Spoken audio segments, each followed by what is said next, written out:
Here's a question that might get me in trouble with every English teacher on the planet. Did Shakespeare really write all those plays?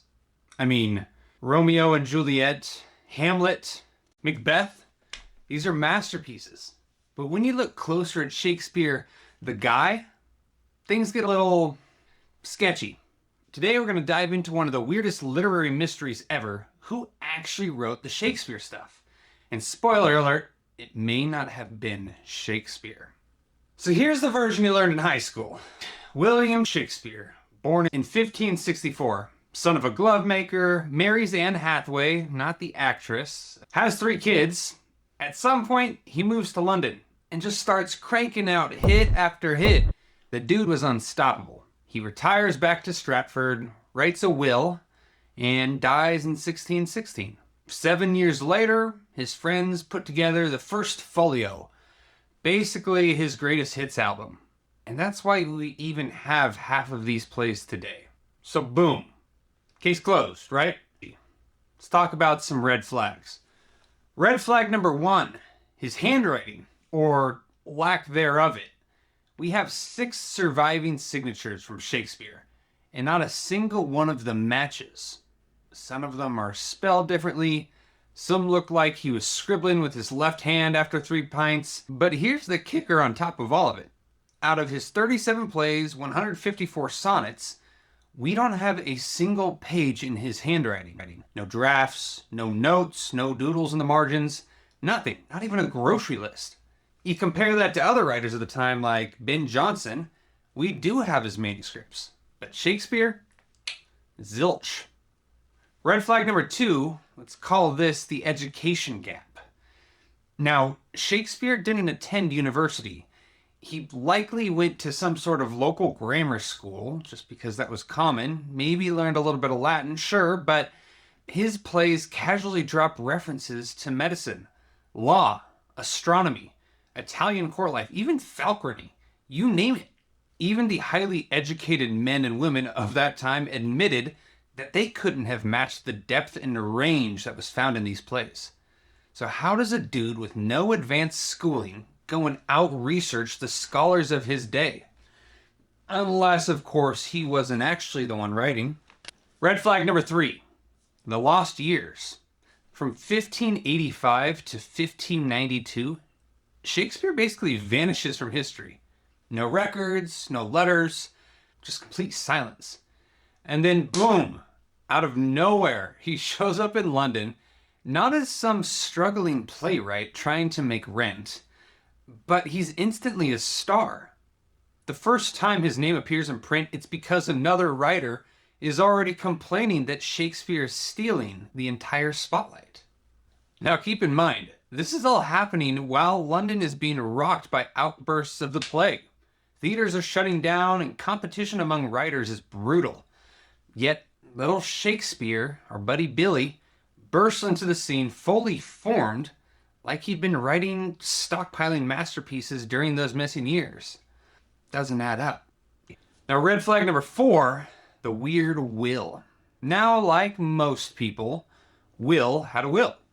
When he died in 1616, the document carefully listed out what he was leaving behind. Money, land, silver, clothing, even detailed stuff about his sword and his bowls. He left things to his daughters, his friends, even to local business associates. Now, famously, he left his wife Anne the second best bed. Imagine your spouse leaving you the futon while the mattress goes to somebody else. But here's what's the weird part. Not a single mention of books, plays, or manuscripts. Nothing about his life's work, the words that supposedly made him the greatest writer in history, nothing was even mentioned. It's like Stephen King writing a will and forgetting to mention any of his novels. Now, the 5th red flag, probably the weirdest one out of all of them, is the First Folio and the weird oddities within it. Now, remember earlier I said his friends put together the First Folio. Now, here's the thing. When you take a look at that book, it's just about as suspicious as it is legendary. Now, on the surface, the folio saved Shakespeare's work, and without it, we would have lost at least half of the plays that we know today. But when you look closer, the whole thing's kind of a mess. There's typos everywhere. Entire lines are missing. Others are duplicated. Now, to be fair, the printing press back then in the 1600s wasn't exactly running on the lasers and Wi-Fi that we know today. Smudges and ink blots, they were common. But what we see in the folio goes far beyond just sloppy printing. There are places where extra letters were added into words, and that's just not an accident. That means someone deliberately went out of their way to create special letter blocks, just to slip those in.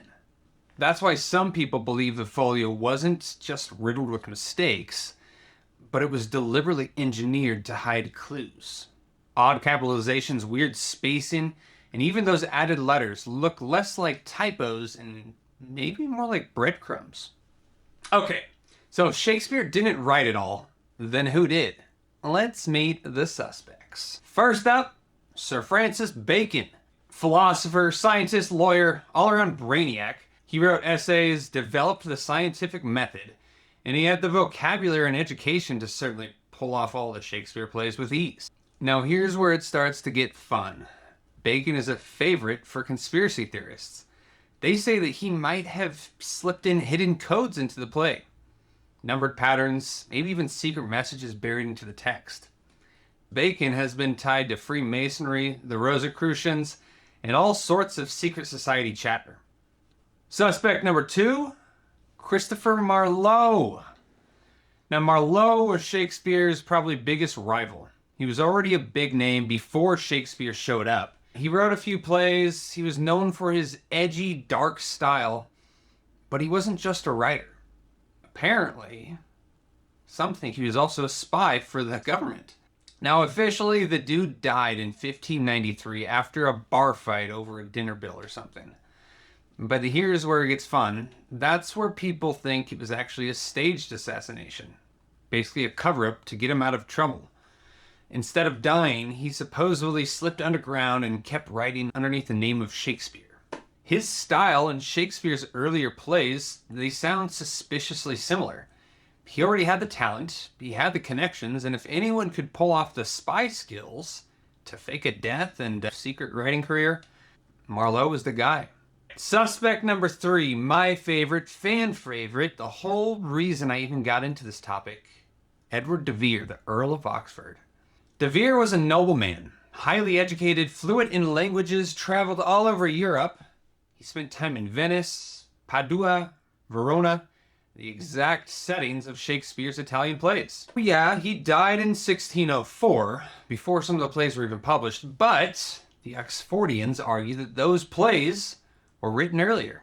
They were just released later. Now here's where it gets a little spicy. The documentary Shakespeare Decoded highlights some of the biggest clues. De Vere had a Geneva Bible, had passages underlined that echoed all the plays. And some claim that some of those typos we were talking about earlier are littered with references to De Vere. Rumors were swirling that De Vere had a relationship with Queen Elizabeth, the Virgin Queen. Some even go far enough to suggest that they had a secret child, a hidden heir. With De Vere, you've got everything. Secret codes, forbidden love, royal scandals. It's juicy enough to deserve its own video, and maybe we'll do that. Finally, there's the secret circle theory. Some people believe Shakespeare was just a frontman for a group of elites. I'm talking poets, nobles, maybe even spies, who wrote the plays together. That would explain why some of the works feel so different than others. And using Shakespeare as a cover, it's the perfect way to avoid scandal while slipping political commentary into the theater life. If this theory is true, it wasn't just about art. It could have been about pushing agendas. Plays weren't just entertainment back then. They were a way to shape public opinion. A group of elites slipping their ideas into plays could have influenced how people thought about power, monarchy, love, war, even religion. And if you zoom out, maybe some of those messages are still echoing today. The stories we binge, the dramas we live by, they could all be ripples from a secret propaganda campaign that started in Shakespeare's time.